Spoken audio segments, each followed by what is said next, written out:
In 1992, Shelley Day and Ron Gilbert came together to create Humongous Entertainment. Under their new group, they created a fresh batch of point-and-click games aimed at younger audiences. These games introduced the genre to a whole new demographic with fun, colourful, and silly stories. Often these stories had life lessons like not to be afraid of the dark or to eat a balanced meal tacked onto the side of them. 4 main series were created at the time for kids to go on adventures with. These were Putt Putt, a talking car, Freddy Fish, a talking fish, Spy Fox, a talking fox, and the lad we'll be talking about today, Pajama Sam, a boy, blue alien boy thing. He talks at least. Sam made his debut in 1996, a great year for point and clicks if you keep up with my retrospectives. His first adventure was Pajama Sam in No Need to Hide When It's Dark Outside.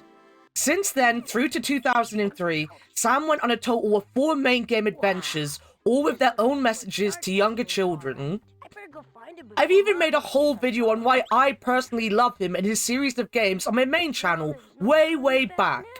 I would like to say I've gotten better at editing and making videos and talking, but I'm still the same old windbag with no personality I was back then. Just my thumbnails might look a little better, maybe. Welcome Annakuma crew. I am as always Annakuma and I have a bit of a cold today, so please bear with me. Today we'll be learning whether or not you should hide when it is indeed dark outside. Not only that, but we'll be asking the question of whether or not these games still hold up today, or even if there is a place for this type of media aimed at younger kids in our world. To begin with, as you can imagine, the game isn't very long, especially for adults. One playthrough won't last you longer than an hour or 2, depending on how long you want to keep clicking on things, or indeed go on the hunt for the socks, which I'll talk about in a bit. That being said, the game is fully voice acted, with Pamela Adlon voicing Sam, and nearly every single object you'll come across being alive and happy to talk to us. Or not so happy sometimes. It really depends, but the object that you're talking to will let us know either way. So maybe you are questioning why I'm even bothering to talk about a baby game for babies that only takes about an hour for an adult to complete that came out. Actually, I turned 37 in May. I don't think I want to think about how long ago 1996 is anymore. I was alive back there. I don't need to think about it. Why I'm going to talk about it is purely because it's a good game. So sit down and let's talk about the story, because oh yes, it has a story. We open up with Sam reading a comic book about his hero Pajama Man. Hatching! Ha ha! At last the time has come to hatch my sinister plot! This lever will activate my blackout generator and the world will be thrown into eternal night! Not so fast, Darkness! What? Pajama Man! That's right, Fiend! And I have some gadgets of my own! Take that! Ah! Not the Illuminator Mark V! Do you have anything to say before you're sucked into my portable bad guy containment unit? He'll be stopped by his mum, who tells him that it's time for bedtime, and today is the day he promised not to have his nightlight on. As you can imagine, the game Pajama Sam in No Need to Hide When It's Dark Outside sees Sam come face to face with one of the most common fears children have, the dark. That's good, dear. Good night, Sam. Good night, Mom. Sam decides to do what he believes his hero Pajama Man would do, which is apparently go find Darkness and shove him inside a lunchbox. He learned early that very often the heroes were the bullies all along. This is a job for Pajama Sam. Now where's my Pajama Sam mask? I need that and my flashlight and my lunchbox. I'm sure that my stuff's in here somewhere. At this point, you'll have control of Sam, and the bedroom serves as a bit of a soft tutorial, as much as you'll need one. Before Sam can make his way into his closet to battle Darkness, first he needs his Pajama Sam outfit, his flashlight, his lunchbox, and his face mask. Now Sam doesn't move around the room, or at least he doesn't move around like you were used to. Every screen is just that, one screen. If you need to move off the screen, you'll be able to follow a very obvious path, and the cursor will turn to an arrow, and you can just click to leave. Other than that, Sam will stand in place till you interact with something he can interact with, which will see him jump off and interact with it. Heck, because he stood still all the time, they even give him very nice little idle animations. Your cursor will fill in fully white anytime you can interact with something on screen, and there can be a lot of things to interact with. Honestly, the screens might look like there isn't much for Sam to interact with himself, but there is always a bunch of things you personally can click on, and they'll do something funny with some little noises behind them, little animations, change what they are, and so on and so forth. Why is this? Well, I don't really know, but I guess it was to keep kids interested in the game. Point and clicks as a genre had a very real problem with pixel hunting, usually because the games were pixel art games in the very early era of gaming, so figuring out what could and couldn't be interacted with could be really difficult, as they were usually just tiny little pixels you had to click.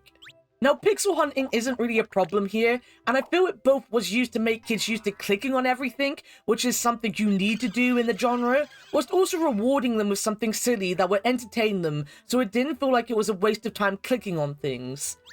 Much like a random voice line in a point and click, when you interact with something random can feel like a reward in itself over finding an object you're looking for, this was kind of their reward for just clicking on things. It's also just entertaining. Kids like funny things happening and silly noises, so it's just part of kids' entertainment in general, I guess. It is also just worth poking around through everything in these games, because sometimes you get nice little nods to the other games like Papa or Freddy, but also just because it could be wild with what it does. Right now though, we're back to looking for your kit, as well as starting your hunt for the socks. We will get to the kit, I promise. Pajama Sam games kind of always give you an object that you need to look for and hunt through the game for. These are kind of pixel hunty in their way, but they're just an extra bonus for kids that are paying attention. So your mum will tell you, I wish you'd pick up your socks once in a while. Sure thing, Mom. in this game, you'll want to find some socks hiding out sometimes in very obvious places, and then at other points in not so obvious places. When you've picked one up, you'll be sent to this laundry room screen where you can put them in the basket. You have 10 pairs of socks to find in total, so that makes 20 socks overall to find, and any given screen has the potential of having one sock on it. I very often never get close to finding all 20, and one of the reasons for that I'll talk about when we get to it. When you finally find your equipment, Sam will get himself dressed and ready to find Darkness, and your tutorial will be over as he hops on over to his closet. All right, Darkness, here comes Pajama Sam. Hello? Is anybody in here? Darkness? Hello? Whoa! Wow! Yeah!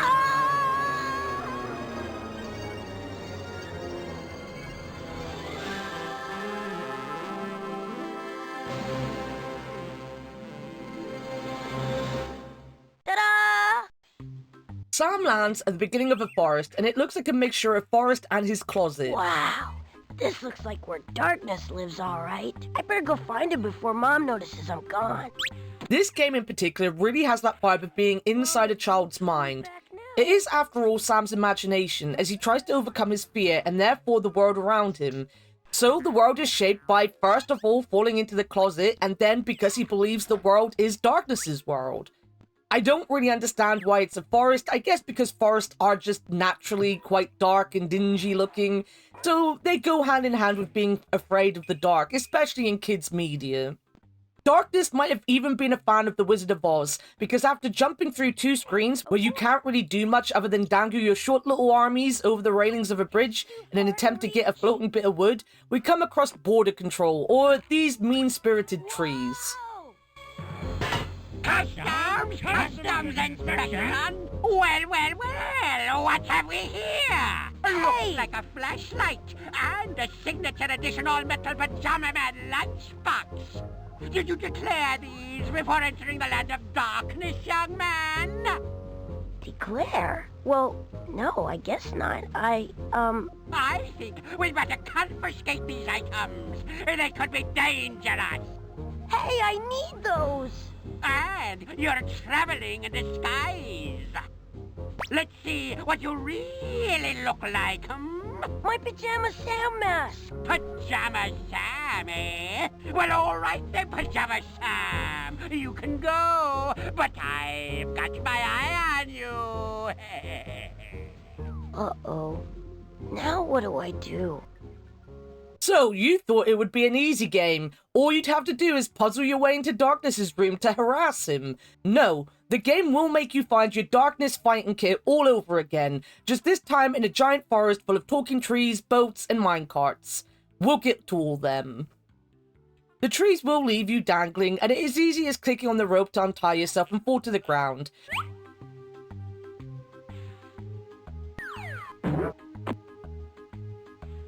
You will then get to talk to this nice tree who lets you take the rope and even has this fun little interaction with Sam. Hello, Sam. What's new? Hi, Tree. You know, I really enjoy a nice piece of cheese now and again. Cheese is awfully tasty, Indeed. but I'm lactose intolerant. Oh. This is one thing I really love about the games. Sam is a child, obviously. Sam always acts like a child. Sam does want to be a superhero, and he does act like how he thinks a superhero would act. But the way he interacts with the characters he meets and the adventures he goes on is exactly how a little kid would react in their imagination to these situations. At no point does he feel like a brat or gets annoying. The voice actress did a great job of having him be inquisitive and childlike without making you want to throw him at a wall. He is innocent, and it's like watching a child just play make-believe out on a walk or something. With this rope, though, you can head back to the plank and grab it, because you'll need it pretty much instantly.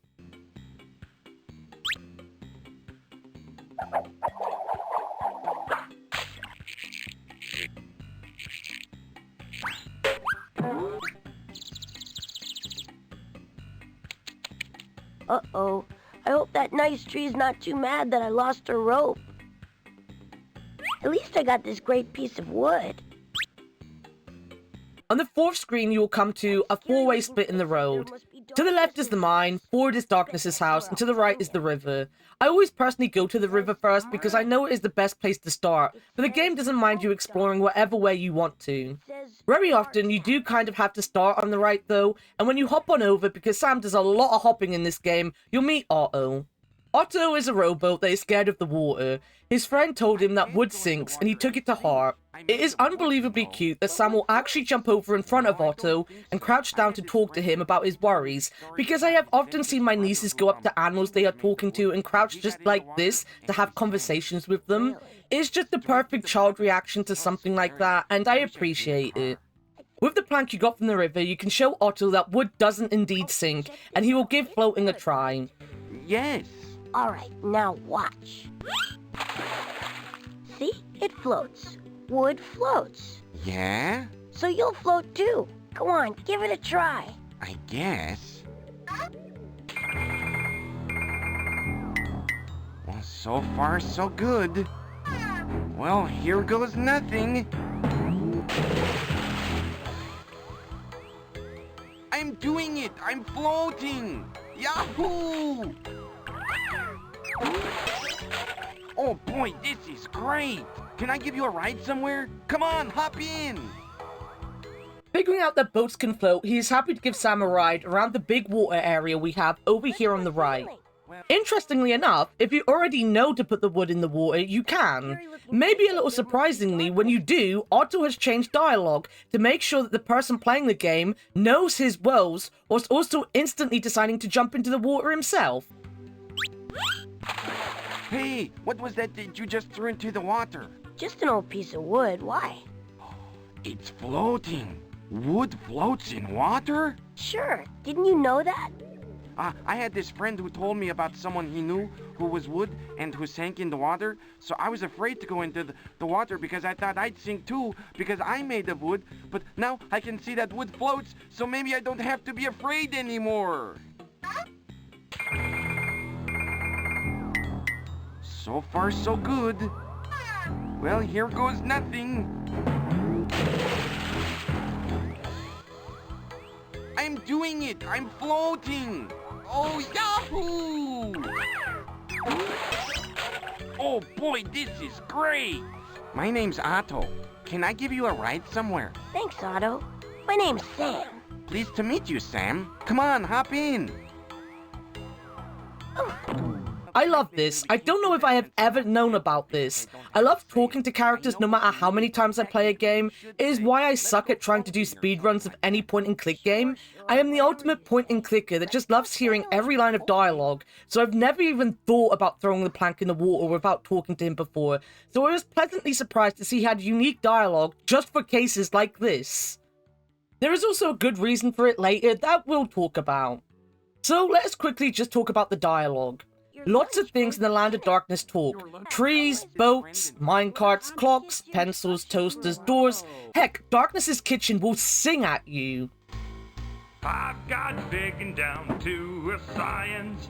I'm the biggest household appliance.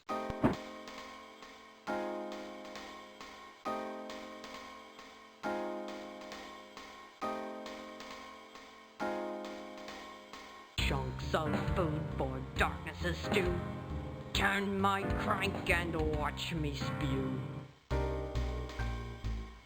Sam will talk back at everything that talks to him as well, but you never have any say over what Sam says.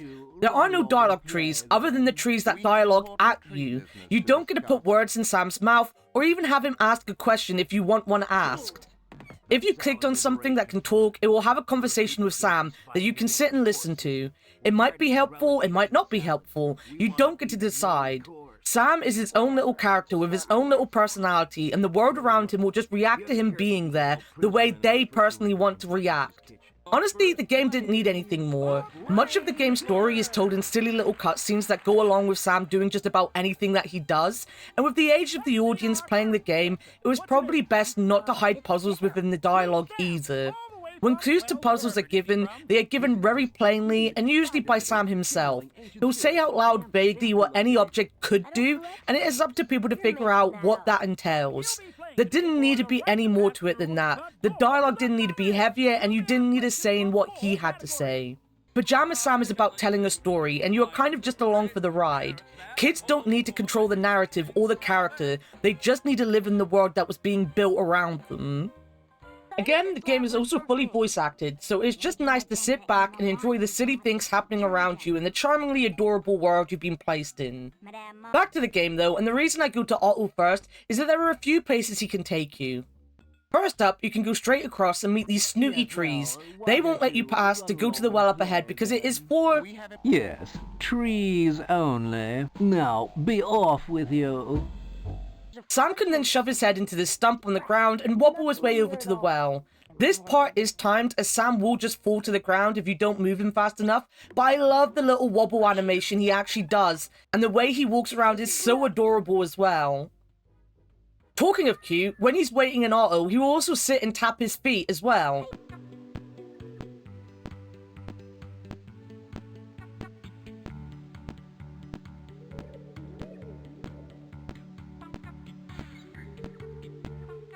I love all the little bits of effort they put into Sam to make him just feel like a real living character, and especially a real living child, instead of just being a blank face to fill a role. And again, it is all very childlike to be bored of just waiting around. Why you want to go to the well is that this carrot here could have you a mask, and the lunchbox that you need can also be by the well itself.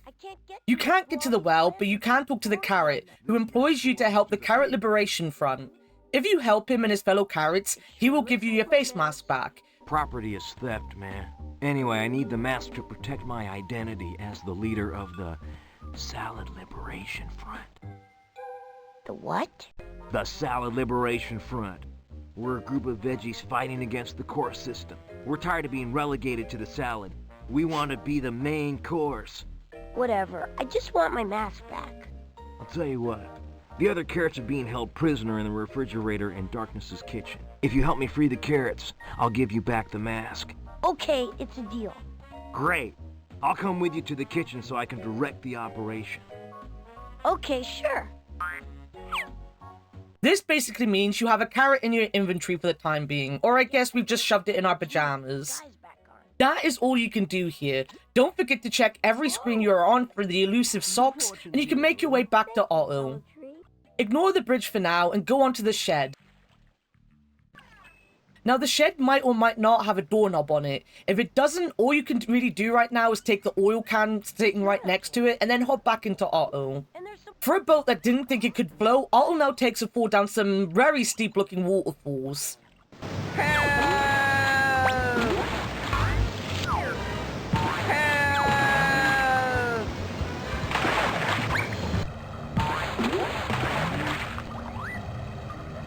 You end up in a cave system, and on the second screen to that, you can see the well. Sadly, the current is too much and Otto can't get up there, so you have to float over to the next screen and take the up current out of the cave system. Yeah,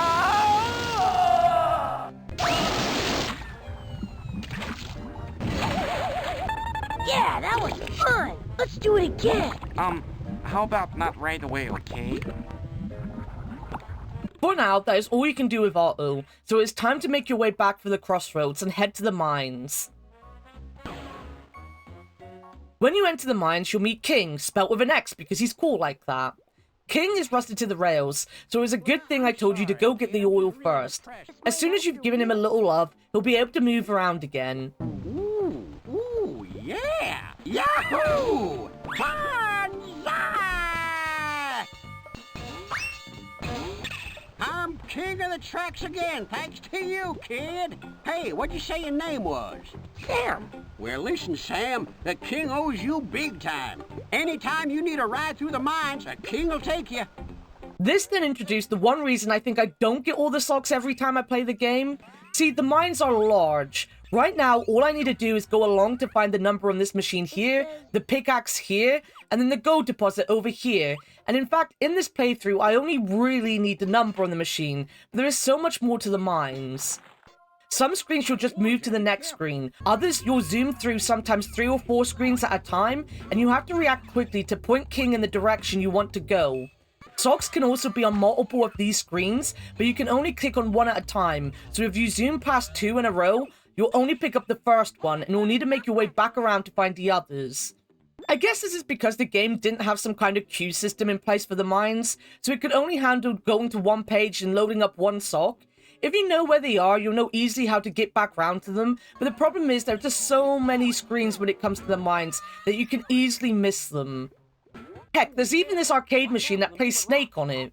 If I have ever played this machine before, it was so long ago that I don't really remember it, and honestly, it isn't all that fun to play anyway, but it is a nice inclusion for a little mini-game if you indeed can find it.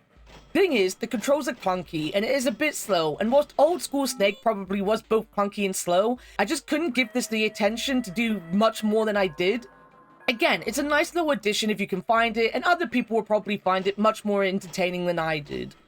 After you get the numbers, the gold, and had a bit of a look around for as many routes as you can and as many socks as you can visit the final place you have yet to be, Darkness's house. Yep, this is Darkness's house, all right. Before you can enter, you have to figure out how to get into it. There is a hanging basket and an elevator at the foot of the tree because Darkness lives in a tree house and that is so cool. If you climb into the elevator, you can then grab for the rocks next to it and fill up the basket to get up. It isn't a hard puzzle, but I guess it could take you a second to figure out, in the fear that you click out of the elevator, you might just step out of the elevator. But the rocks are very helpful when you do figure it out.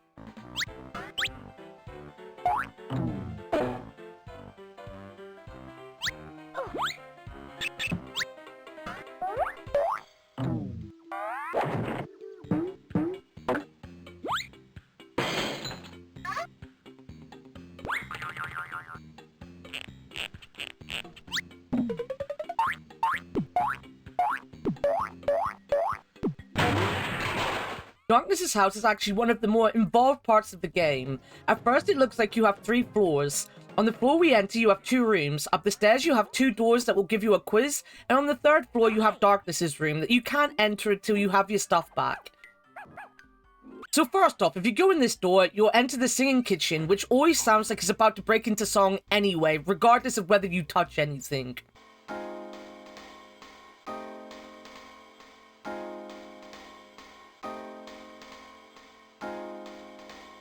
Please do click on everything though to hear every utilities part in the song, but what you are mainly here to do is use the carrot on the fridge to free the other carrots and get your mask back.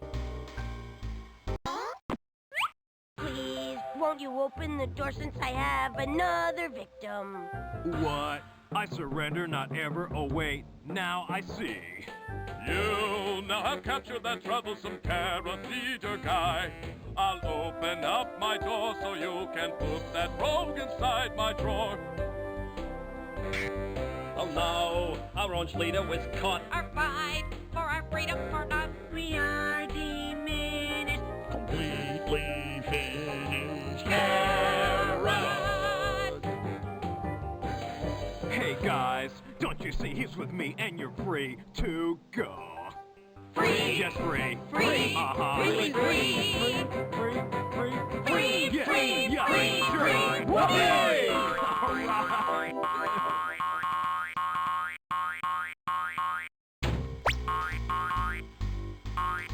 I almost forgot this, but you've earned it. You have taken the tide and turned it.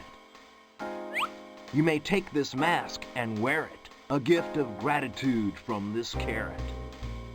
Hooray, I finally have my mask. 2 more things and I finish my task. Sam obviously has been watching a lot of Beauty and the Beast for him to think that the entire kitchen will come to life and sing at him, but I don't blame him. Beauty and the Beast came out in 1991 and would have been a film I'm sure he'd have seen. Next, you have a room full of furniture that's just dancing. When Sam enters the room, they'll stop.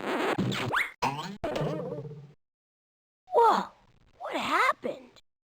There isn't anything much to do in here other than to check the time on the clock and leave again. The furniture won't move until you're leaving, so you can't even talk to them. Why they don't want to move in front of us, I don't know. The rest of the house doesn't seem to care one way or the other as Sam is talking to them. Upstairs, as I said, you have these double doors. They will give you a quiz to let you in on the other side. Hello, and welcome to The Brain Tickler, the game where you get to show how smart you really are. Actually, I just wanted to go through. I think we can arrange that, can't we, Wink? That's right, Blink.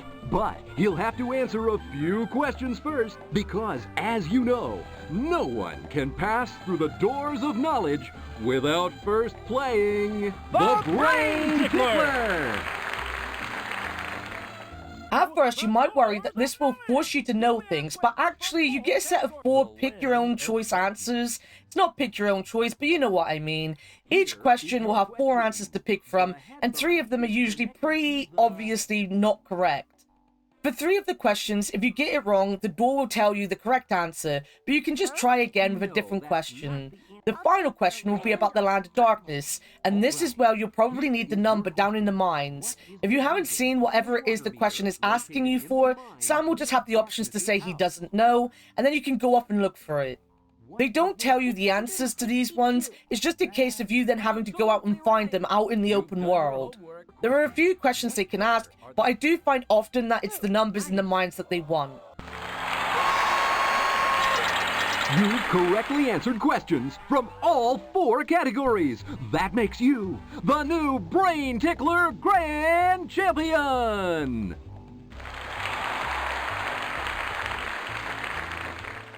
Congratulations, Sam! Gee, thanks! Dom Perignon, tell us what he's won! Blink, as the new grand champion, Sam has won the right to pass through the doors of knowledge anytime he chooses. Isn't that fantastic? You mean I could go through right now if I want to? That's right.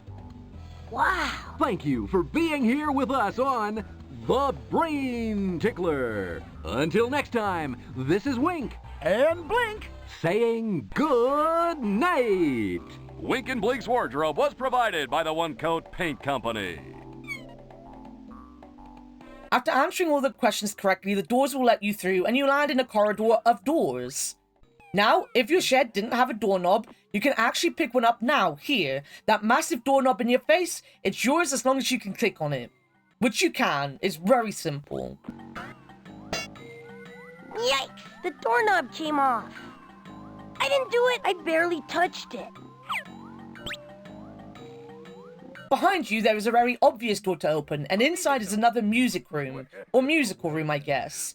Darkness seems to like music, with a singing kitchen, partying living room, and now an actual music room with a bust of Beethoven in it. You can press on the sheet music and the room will give you a little song. Hey, check this out.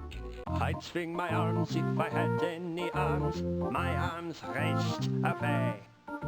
I'm nodding my head 'cause I have a head. Moving ahead today. But mainly you are here to grab the oars on the wall for Otto. Now I love this because it's one of the times that Pajama Sam does something a little different. Nearly all the puzzles you are faced with in Pajama Sam will be inventory-based puzzles. Nothing wrong with that in a point and click, obviously, but it's nice that this time out, after climbing onto the chandelier, you have a swinging puzzle instead. I think I need to swing higher. You must swing Sam from left to right so you have enough momentum for Sam to jump on the oars. He'll do that automatically, or maybe I was just lucky that I was focusing my right clicks on the oars to begin with. It could have potentially been done a little cleaner, maybe with the cursor turning into arrows to let you know when you can click to the left and the right, but it isn't badly done either. It zooms in on Sam and the task at hand, and he has plenty of room on the left and right to click. It also just breaks up all the other puzzles nicely. Plus, at every point of the puzzle, the piano isn't too happy with Sam. Did not tell you to be careful. I bet Otto would like these. With the oars in your possession, you can carry on to the corridor and leave the Hall of Doors. At first, you'll end up in this room. Now, this room doesn't look like you've got much to do, but what you basically have to do is just click on the book in the front. It will give you hints to how to solve the back, because it's a secret door going into the next area. That's all you have to do, other than find the socks in here as well, because there's always going to be a sock somewhere. I think that did the trick.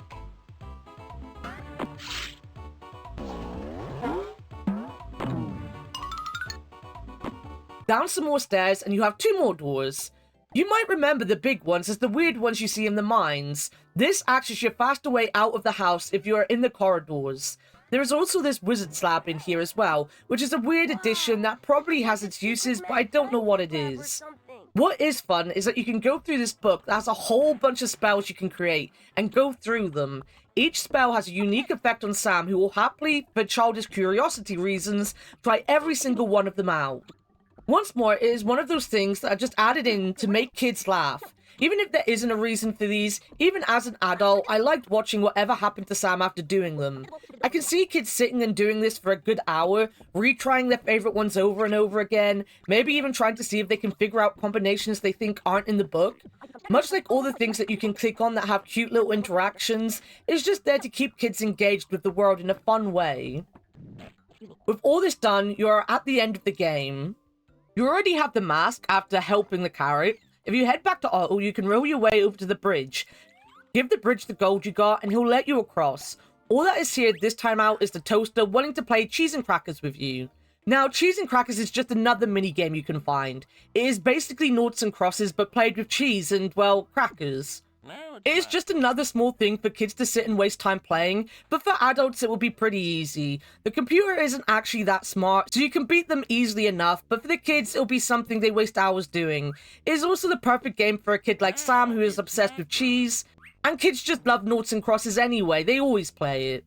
Back to Otto, and you can head to the shed and just put the doorknob on the door. Again, very childlike and thinking that you can just attach a doorknob and it'll just work. But with the knob back on and hinges oiled up, you'll be able to walk into the shed and grab the flashlight that is on the top shelf.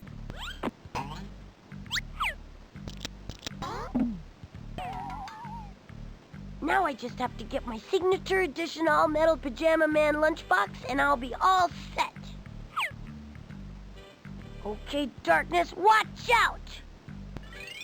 Second item, got. Next is just to go back to the caves and use the oars to get to the well. The well itself doesn't have much to say, and there isn't anything more difficult to do than just pick up the lunchbox. Watch out, darkness! Here comes Pajama Sam! And with that, you are fully prepared to face darkness, so back to his house we go. Okay, this is it. This is the big one. Alright, I'm ready. Darkness! It is I, Pajama Sam! I have come to vanquish you! Hello, Darkness? The closet! He's in the closet! When you get to Darkness's bedroom, you'll notice it resembles Sam's. It's locked. Now, this could just be because the small screen doesn't give much room for anything to look different, but I always took it as a sign that Sam has come back around from his imagination to the room he needs to finally face his fear with. This entire adventure has been just that, an adventure through his imagination to try and come to terms with what it takes to be brave. From daring stunts with King, to having to help others in their time of need, to helping Otto face his fear. It was all avoidance to face the matter at hand, but an avoidance that also taught him that he has to listen and think about what is going on around him. For some reason, darkness isn't in his room, but there is a giant lock on the outside of the closet door, so Sam is determined to open it. Never does it cross his mind that he might be the bad guy, unlocking poor Darkness from where he is already locked up in, just to want to lock him up in a smaller container. As I said, heroes aren't always the good guys. You'll open up the cabinet and a bunch of keys will fall out, but lucky for you, the one still in the cabinet is a perfect fit for the lock. Sam opens the closet door and enters to find Darkness. Yes, it worked! Okay, that's that. Now I'm ready to go into Darkness's closet and capture him. Watch out, Darkness, here comes Pajama Sam!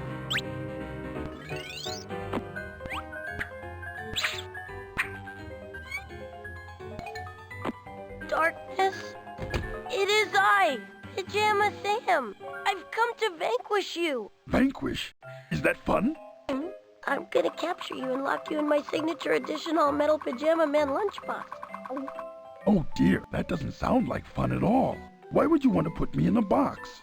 So I won't have to be scared of you anymore? You're scared. I'm the one who's going to be stuck in the box. Oh dear, no one ever wants to come over and play fun games with me. You like to play games? Yes, but I never have anyone to play with. At night, when I come out, everybody's asleep. You mean you don't have any friends? Well, no.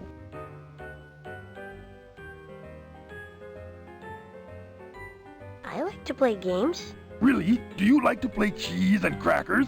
Do I? I played it with a toaster in the park. It's great. Oh, good. We just need some crackers and some tasty cheese. Look at that move, huh? Oh, yeah? Hey, what do you know? I defeated Darkness. Oh, I didn't see that one. You win. You're good at this, Sam. Thanks. I like this game. I better go home now, though. My mom might get worried. Okay, maybe we can play some more tomorrow night. Okay.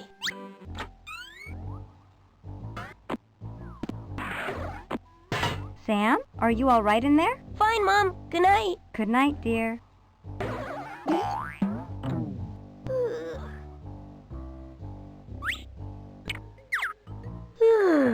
Good night, Darkness.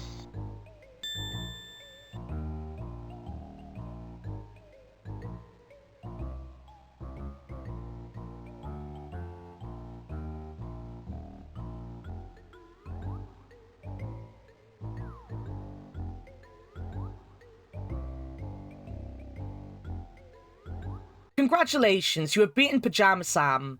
Or have you?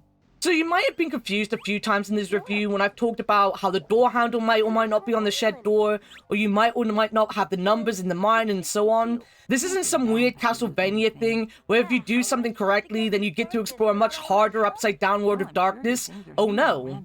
As the credits roll, you'll see that you have an option to restart, and you might think with a game being this easy, why would you want to play it again right away? Well, interestingly enough, the replayability in Pajama Sam comes from the fact that the items you are looking for are actually randomized. Each item has 2 places they could potentially be in, and to show off what I mean, I played a little bit of a second playthrough to show you. First up, in the bedroom, the face mask is behind Sam's scarf on the coat hanger instead of under the carpet, instantly giving you a difference from the first room. Sadly, not much more changed in this playthrough other than the flashlight. When I got to the shed, the doorknob was there, so I just had to oil the hinges to get in, and instead of having the torch, I had a hammer waiting for me. I haven't mentioned this, but the items that Sam does pick up aren't really items I'd like to see a little kid wielding at any point. Pickaxes, hammers, and even proper oil aren't things a child small enough to have a nightlight still should have on their person. Thankfully, King does tell him to be more careful with the pickaxe, and you can't get up to any kind of carnage with the items you have anyway. With the hammer now in Sam's pajamas, we can head back to the mines to find this area blocked off with planks that you can use the hammer to open up.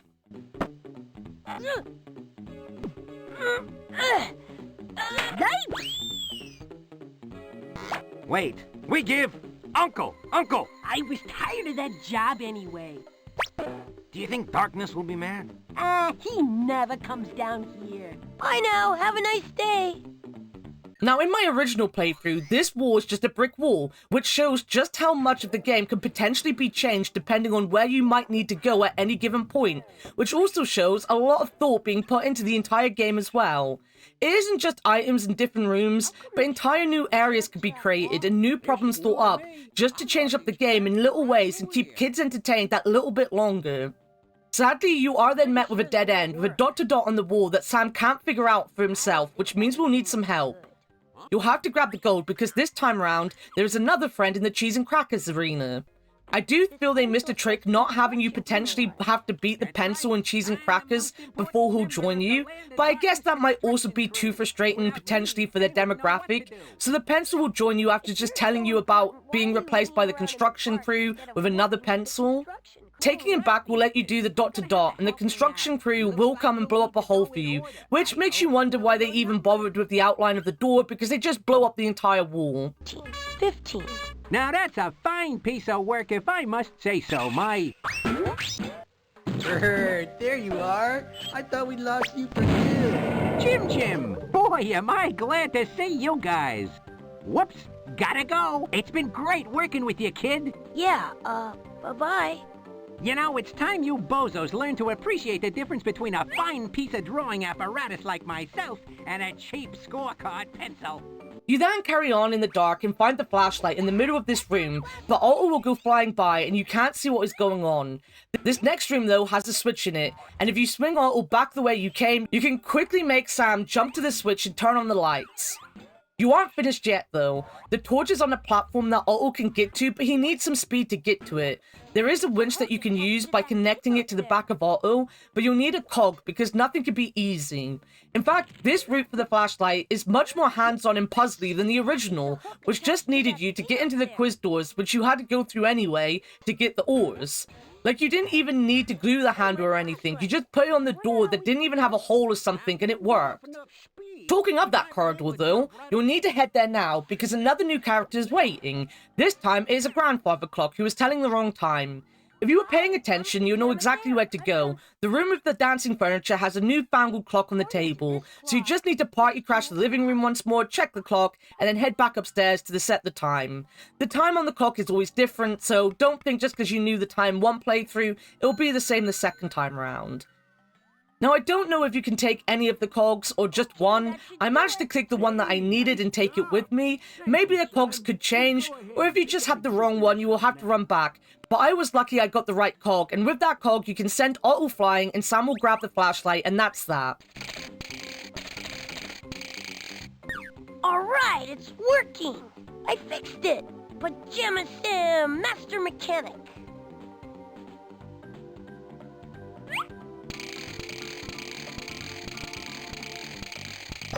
Ooh, we're way up high now. Here we go! Whoa! Got it!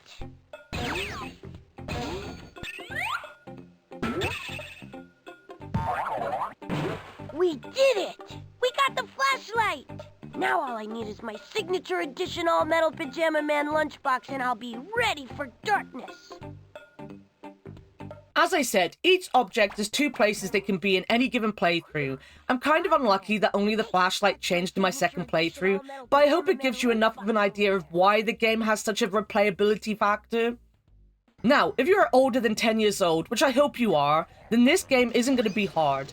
In fact, it might feel way too simplistic, but that doesn't mean that the game doesn't have merit, or indeed that you can't have fun with it. Sometimes it's nice for the challenge to be minimal and to just enjoy the vibes of the game, and the vibes for sure is something that Pajama Sam brings to the table. When you walk through the land of darkness, it feels like you should be snuggled up in a blanket whilst playing. Every Pajama Sam game has this wonderful childishness to it, which starts with the art style. It looks amazing, like a 90s Saturday morning cartoon like many of these games of this time period had. Every screen is detailed and beautiful, but it still keeps that feeling of simplicity, like we're living inside Sam's mind. Sam himself isn't exactly an over-designed character. You can't even tell if he's human or not, because he's just blue, like a gone wrong Simpsons character, or a Simpsons character that's bred with a Smurf. In this game especially, they use a lovely color palette of deep blues and purples to remind you at every point that what we're running from here is darkness itself. In some screens, like the first one, they even have shooting stars in the sky, which is a beautiful touch. Most inventory items stand out not because they are out of place, but because they are crafted with lighter colors or positioned in such a way that they stand out. The characters are all larger than life, quite literally, because most of them are trees, and Darkness himself ends up just being a shadowy version of Sam, to show that Sam's fear was unfounded, and Darkness personified is just a person like Sam. This is all brought together with the soundtrack. Pajama Sam's background music isn't in your face. It is placed nicely in the background just to stop it being eerily quiet. It is whimsical, sometimes silly, but mainly just there. Nothing will live with you forever, but at any given time they have the perfect music to go with the moment.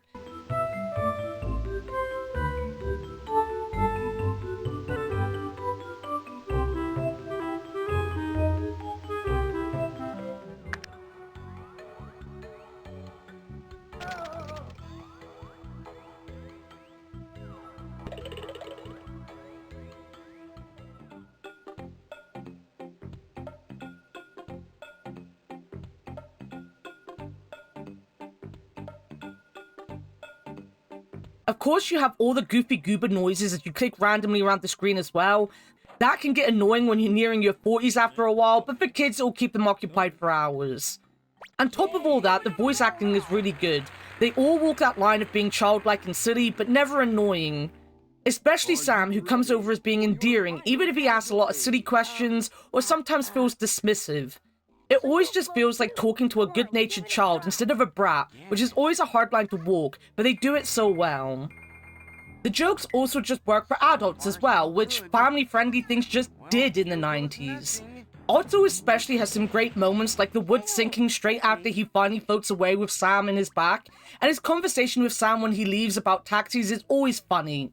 Bye, Otto. I'll be back soon. Okay, I'll leave the meter running. Huh? Well, I had this friend, and he's a taxi, and...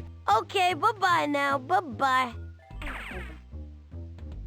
Nothing in this game is going to give you a problem. It'll barely give its target audience a problem. Hitboxes on items are nice and chunky, the inventory which pops up from the bottom of the screen is easy to see and easy to use, and you'll never have too much in there at any given time. You can always click on the laundry basket to see your sock collection, and the socks are really the only thing that is of any kind of difficulty to do, but it is meant to be hard to find them, and if you don't get all 20 socks, there isn't any penalty either.